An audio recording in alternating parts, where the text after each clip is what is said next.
Častokrát, keď chceme s niečím začať, tak takou bariérou môže byť aj nedostatok informácií a rovnako je to aj s investovaním. Že možno si niektorí predstavujú, že potrebujú stráviť hodiny a hodiny nad rôznymi zdrojmi, aby tomu trošku porozumeli a tých zdrojov je naozaj obrovské množstvo, ale pritom nám stačí vedieť naozaj pár základných vecí o tom, ako investovať. A práve o takomto investorskom minimu sa dnes s Ľudskou porozprávame. Ahoj Luci. Ahoj Peti.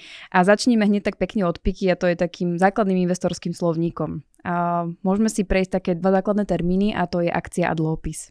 Každý chce investovať do akcií a dlhopisov, ale málo kto vie, čo to znamená. A podľa mňa sa vyhýbajú tomuto vysvetleniu iba kvôli tomu, že si myslia, že to je zložité, ale je to úplne easy.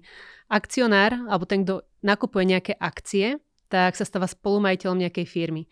To znamená, napríklad mám obľúbenú značku, Apple, nakúpim jej akcie, to znamená, zainvestujem do nej peniaze a ja sa stávam naozaj veľmi malým, ale predsa spolumajiteľom tejto firmy a ona keď generuje zisk, tak ja mám právo sa podieľať na tomto zisku, na jej majetku a vypláca mi nejakú odmenu v podobe niečo, čo sa volá dividenda. A to je celé. Ja sa stávam spolumajiteľom firmy a na základe toho ja viem zarábať nejako alebo zhodnocovať svoje peniaze.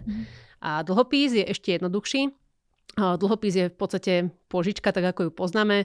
Kebyže nabehnem do banky, vybiť tam si od nich nejaké peniaze, tak chcú, aby som im ich vrátila aj s nejakým úrokom. Oni sa pozrú, že či to je bezpečné mi požičať alebo nie. A ak áno, tak mi ich požičajú a toto zbehne. Pri investovaní do dlhopisov je to presne to isté. Ja požičavam buď nejakej spoločnosti alebo požičavam nejakému štátu peniaze s tým, že je tam nejaká určitá garancia toho, že oni mi ich vyplatia a vyplatia mi aj s nejakým úrokom, ktorý sa v tomto prípade nazýva kupón. A to je celé. Čiže dlhopis je pôžička. A toto sú také dva podľa mňa strašiaky v dnešnej dobe, ktoré ale majú úplne jednoduché vysvetlenie. A ako je to z pohľadu rizikovosti? Ty si spomínala, že ak mám akcie, ak vlastne nejaké akcie, tak som takým malým spolumajiteľom tej danej spoločnosti. To znamená, že benefitujem z toho, keď sa firme darí, aj keď je v zisku a naopak, keď sa jej nedarí, tak je to pre mňa nejaké riziko, keď jednoducho znášam spolu s tou firmou tú stratu. Ako je to s dlhopismi? Pekne si vysvetlila, naozaj akcie je to ako pri klasickom podnikaní a pri dlhopisoch je to o čosi menej rizikové, tým pádom môžem očakávať samozrejme aj menší výnos. Ale ono, každá z týchto možností investovania má svoje výhody a to konkrétne tie, že pri akciách vďaka tomu môžem investovať viac dlhodobo a pri dlhopisoch alebo dlhopisy sú výborný nástroj, ako investovať skôr krátkodobejšie. Takže obidve majú svoje miesto v nejakom portfóliu podľa toho, na čo chcem investovať. My sme nazvali tento podcast takým ako keby investorským minimum, že čo by mal ten investor vedieť. A aj sa držíme také tej zásady jednoduchosti. Ja sa stretávam aj s tým, že si ľudia predstavujú investovanie ako niečo, čo je veľmi časovo náročné, že máš nejak veľa monitorov, niečo každý deň sleduješ, vyberáš si nejaké firmy, snažíš sa nebodaj predpovedať budúcnosť, že ako sa im bude dariť, nebude dariť. A je to naozaj ako kebyže veľmi komplikované, ale na konci dňa toto není asi úplne tá cesta a teda zastávame mi trošku iný názor, tak skús nám povedať o tom, že prečo vie byť investovanie vlastne úplne jednoduché a prečo je to možno aj dobre, keď ideme touto cestou. Dobre si povedala, investovanie naozaj môže byť aj také, ako si ho predstavujeme možno z filmov, že tých veľa monitorov a sledovanie každého pohybu toho grafiku. A existuje táto cesta, volá sa to v podstate nejaké aktívne investovanie, alebo človek sa stáva aktívnym investorom, kedy vlastne musí si sám vyberať nejaké firmy, do ktorých chce investovať, ktorým z nejakého dôvodu verí, že sa im bude do budúcna dariť. Musím naozaj nad tým tráviť veľa času, rozmýšľať, kedy je tá firma nejakým spôsobom na vrchole, kedy naopak v poklese. Musí si sám teda vyberať, že koľko do akých firiem investuje v rámci krajiny, v rámci sektora, to znamená, že či to bude nejaká firma v rámci financií alebo proste nejaká IT firma a podobne. No ale keď si to tak zoberieme, tak aktívni investori, myslím, že z 98% neprekonávajú pasívnych investorov.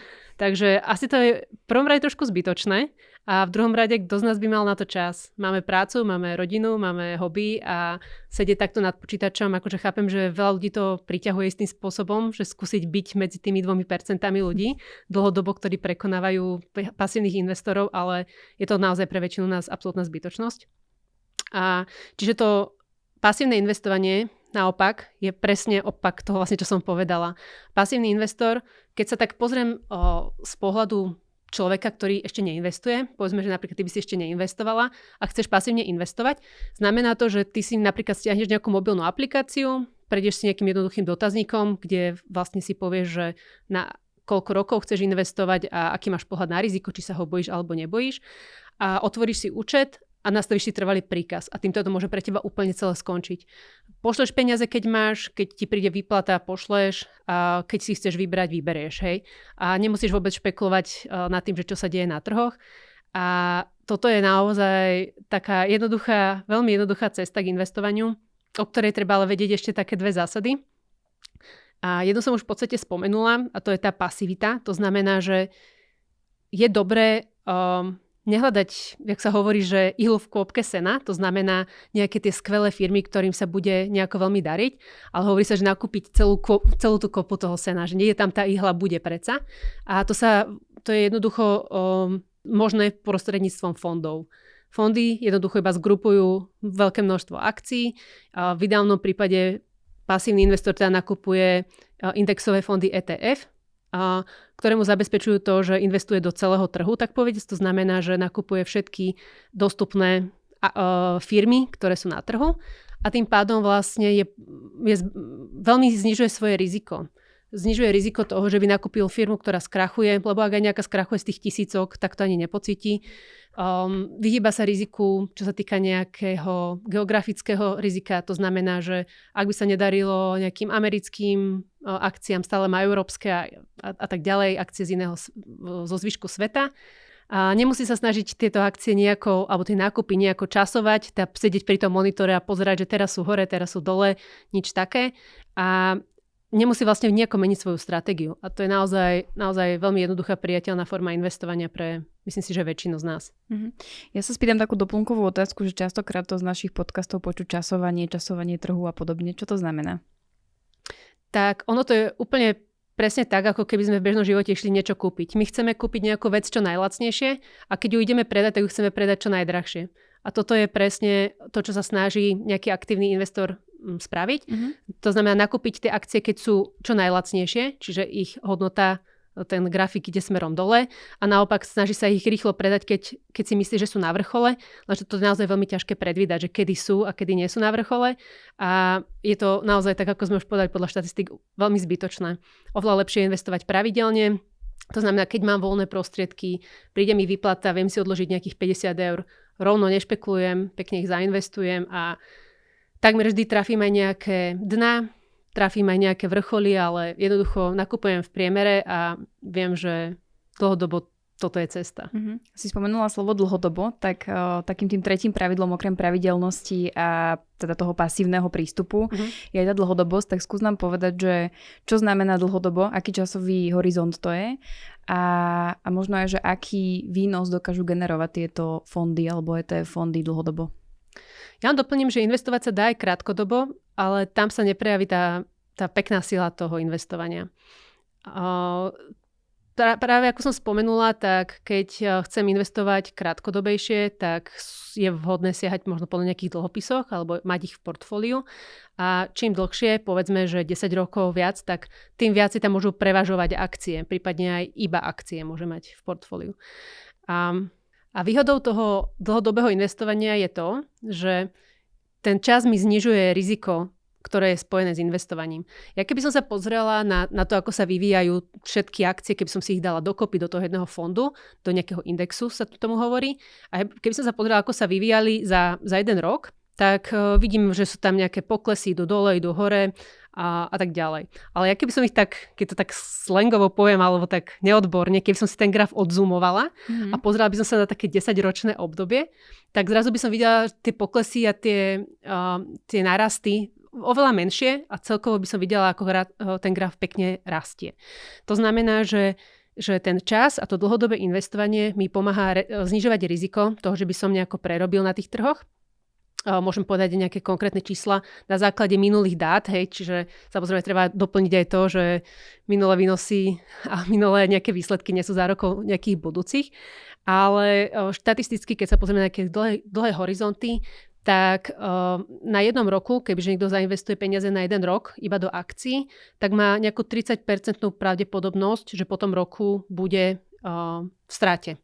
Ale ak by investoval povedzme tých 10 rokov, už má iba nejakých 11% pravdepodobnosť, že bude v strate. Ak by investoval 20 rokov, tak už je to veľmi, veľmi blízke nule. 0,1 myslím, že alebo tak nejak. Takže ten čas tam naozaj zohráva veľmi dôležitú úlohu.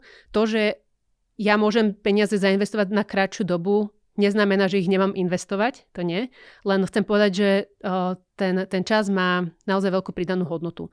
A on má pridanú hodnotu ešte z jedného dôvodu, pretože ja keď zainvestujem svoje peniaze, tak hodnota investície, alebo ten rast investície sa každý rok zrýchluje.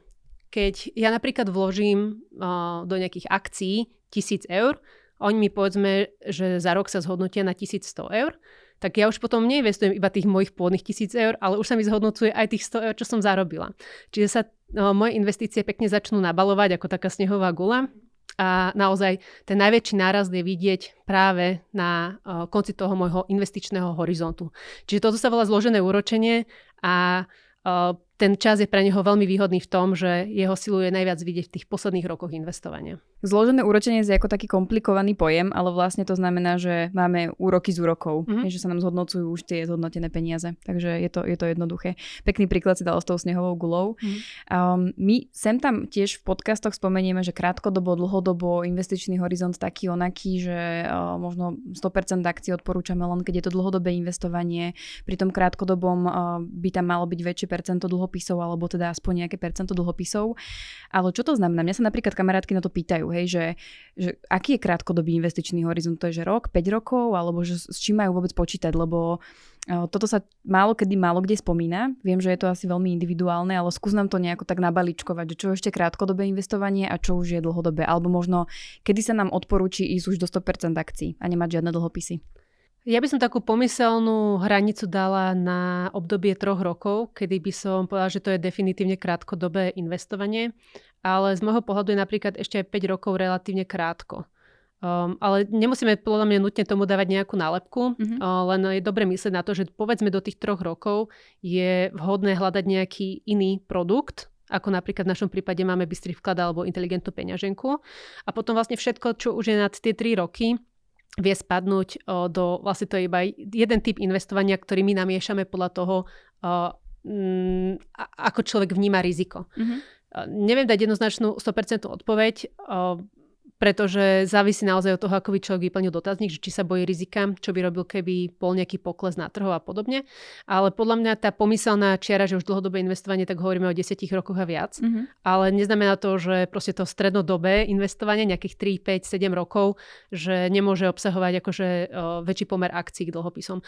Je zbytočné tam dávať nejakú nálepku. Myslela by som naozaj iba na to, že do 3 rokov musím vyberať veľmi opatrné nastavenie investície a potom od 3 až a viac, hlavne čo sa týka vo Finaxe, tak je to vlastne stále ten istý jeden produkt. Nech už si vyberiem sporenie pre deti, investovanie na dôchodok, budovanie majetku, sporenie na auto, neviem čo. Vždycky je toto isté a naozaj už to je o individuálnom potom prístupe, ako si vyplní ten dotazník. Dobre, posuňme sa ďalej. A ja nás trošku keby odvolám aj na náš predchádzajúci podcast, ktorý bol o emóciách v investovaní. Tak ktoré sú také tie emócie, ktoré ovplyvňujú investovanie alebo nejaké naše správanie pozitívne a ktoré negatívne? Ako som spomenula, ten pasívny investor benefituje z toho, keď investuje pravidelne a nerobí do toho svojho portfólia žiadne zbytočné zásahy. Ak tie peniaze potrebuje vybrať, tak v poriadku, to je iná vec, ale nešpekulovať, nemeniť nejako nastavenie, keď už si ho raz zvolím.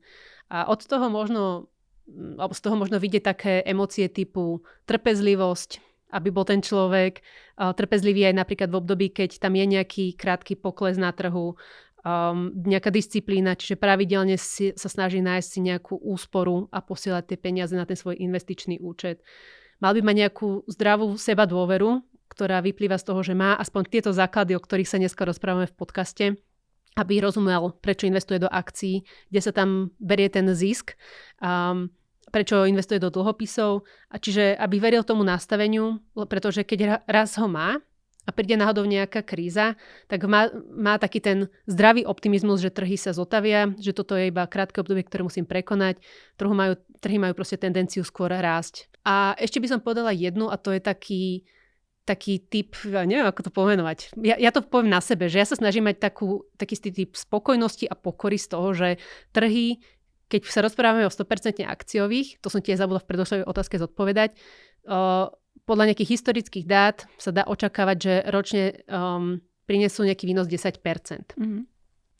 A mne akože v tých prvých rokoch, tak ako som povedala, to není nejako rapidne vidieť na tom svojom investičnom účte, ale čím dlhšie investujem, tak potom naozaj vďaka tomu zloženému úročeniu to už naozaj vidím a cítim. Ale z začiatku treba mať takú spokojnosť, pokoru, trpezlivosť, že tie trhy, proste keď sa začnú nabalovať, tak potom to budem cítiť. Takže poviem, to sú také tie emócie, ktoré je dobré mať pri investovaní, alebo vlastnosti, možno, že sú to aj. Naopak sa treba vyvarovať nejakej stádovitosti, to znamená, že všetci sa hrnú teraz kupovať niečo, čo je v trende, v mode, tak na to by som si dávala pozor. Tiež nejakú, keď tak škaru poviem, že chamtivosť, až naháňať nejaké vyššie výnosy, pretože ako sme spomenuli, darí sa to iba 2% aktívnych investorov a to znamená, že to skôr môže byť aj o náhode viacej ako o tom, že by mal niekto nejakú gulu veštecku. Presne tak, lebo nikto nevieme, ako sa budú trhy vyvíjať a čo nás prekvapí v živote. A možno ešte nejakú, by som upozornila na takú príliš veľkú pripútanosť k nejakým konkrétnym firmám.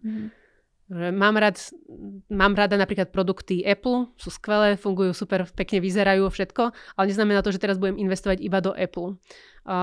Alebo naopak aj taká negatívna pripútanosť, že už viem, že investujem nesprávne, mám nejako zle nastavené investovanie, ale teraz je mi ľúto kvôli tomu, že už som do toho vynaložil nejakú energiu, že som zaplatil nejaké vstupné poplatky, tak je mi ľúto teraz odtiaľ vybrať tie peniaze. Tak takéto veci podľa mňa treba v sebe prekonať. Čísla sú čísla a... O čom to je potom? Že dúfam, že sa to nejako zotaví? Asi tak. Stretla som sa s tým už viackrát paradoxne. Ľudia si boli vedomí toho, že toto dlhodobo nemôže fungovať, ale chceli počkať aspoň, kým sa to zotaví, lenže to nemusí vôbec už prísť, také zotavenie. Dobre, no a teda povedali sme si o tom, že investovanie vlastne vie byť jednoduché a ak si pasívny investor, tak nám stačí poznať nejakých pár základných pojmov a zásad a držať sa ich. A taký bystrý investor si dáva pozor ešte na jednu vec podľa mňa a to je daňové zaťaženie alebo nejaké poplatky. Tak skús nám povedať, že ako sa im vyhnúť. Alebo ako ich čo najviac minimalizovať. Ja by som ešte povedala, že podľa mňa žijeme dneska úplne v krásnom čase, kedy vzniká množstvo konkurencie a toto neviem, či sa Finax bude tešiť, ale mne sa veľmi páči to, že dneska aj nás konkurencia, poviem tak v dobrom, že motivuje hľadať stále spôsoby, ako zlepšovať produkty, ako prinášať aj nejaké zľavy z poplatkov a podobne. A je to úžasné obdobie, lebo pred 10 rokmi, keď ja som hľadala nejakú investičnú spoločnosť, tak jednak takáto možnosť tu nebola, takéhoto jednoduchého pasívneho investovania ako dnes. Ale čo sa medzičasom udialo je, že veľa firiem už končí s nejakými poplatkami typu vstupné, výstupné. Na takéto by som si dávala pozor, tam už nemajú čo robiť. A v prípade pasívneho investovania tam naozaj nemá byť poplatok za výkonnosť, lebo na tom nemá zásluhu nejaký jeden konkrétny človek, takže nie nikomu platiť, alebo firma. Takže za výkonnosť takéto poplatky by som sa im vyhýbala. Ale potom ten štandardný poplatok za správu portfólia, ten nám umožňuje napríklad takto finančne vzdelávať ľudí alebo prinášať jednoduchú aplikáciu naozaj, v ktorej si to človek potom už pohodlne iba všetko sám vyklika. Dobre, to boli poplatky a čo daňové zaťaženie? Na Slovensku máme úžasnú príležitosť, ktorá tu čaká pre všetkých potenciálnych investorov, alebo ktorá tu už je teda dostupná pre investorov. Pasívny investor, ktorý investuje do akcií alebo do ETF-iek cez burzu, tak má príležitosť neplatiť daň z výnosov, ak tieto cenné papiere držia aspoň 1 rok. Ja som to povedala tak chaoticky, ale čo to znamená? Vložím nejaké peniaze a počkám aspoň 1 rok a až potom si ich vyberem, alebo ideálne po tých rokoch dlhších, ako mám v pláne, tak nemusím platiť z tohoto daň. A to je veľká výhoda, pretože napríklad v prípade podielových fondov alebo nejakých životných poistiek toto neplatí. Čiže oni v tom prípade je nutné uhrádzať 19% daň. A to je naozaj dosť veľká časť zo svojho zisku, ktorú je veľmi zbytočné podľa mňa odvádzať. Takže aj na toto si treba dať pozor. Poďme si to teda zhrnúť takto nakoniec. Nech to máme všetko pekne v jednom balíčku, aby sme aj teda dokázali, že investovať pasívne je jednoduché a nepotrebujeme k tomu, jak som hovorila na úvod, študovať nejaké dlhosiahle články a nejaké zdroje a podobne. Takže dozvedeli sme sa, čo je to akcia, dozvedeli sme sa, čo je to dlhopis. Vieme teda, že akcia je nejaké ako keby spoluvlastníctvo alebo teda nejaká participácia nás na vlastníctve nejakej firmy. Dlhopis je ako keby pôžička. Akcia je teda aj výnosnejšia, dokáže byť ale zároveň aj rizikovejšia. Pri dlhopise je to teda opačne. Je tam nižší výnos, ale zároveň nižšie riziko. Povedali sme si, čo sú také 3 základné pravidlá, ktorých sa treba držať, a to je pravidelnosť, dlhodobosť a teda pasivita, keď to takto poviem, hej, že nastaviť si nejaký ten svoj investičný cieľ, definovať si zámer, časový horizont a potom ideálne sa v tom nešprtať a len teda nechať trhy pracovať za nás. A tá posledná vec, ktorú sme si spomenuli, je teda tá výhoda, ktorú máme na Slovensku, že sa dokážeme zbaviť, keď to tak poviem, nejakého daňového zaťaženia z výnosu po 1 roku, keď držíme nejaké cenné papiere obchodované na burze, čo je vlastne príklad ETF-ka. Super. Takže myslím, že to je úplne jednoduché. A ešte pozor na emócie. Pozor na emócie a na poplatky. Ešte aj to sme teda nespomenuli. Dobre, Ľudská, tak ďakujem veľmi pekne, že si nám to takto skvelo zhrnula a ukázala, že je to vlastne úplne jednoduché a že si nám to takou ľudskou rečou odprezentovala. Snažila som sa. A teda vidíme a počujeme sa zase v ďalšom diele podcastu Slovenky investujú. Majte sa pekne. Ahojte. Ahojte. V tomto diele podcastu padli aj nejaké názvy našich produktov, takže je potrebné prizvukovať, že sa nejedná o finančné ani investičné poradenstvo a s investovaním je spojené riziko.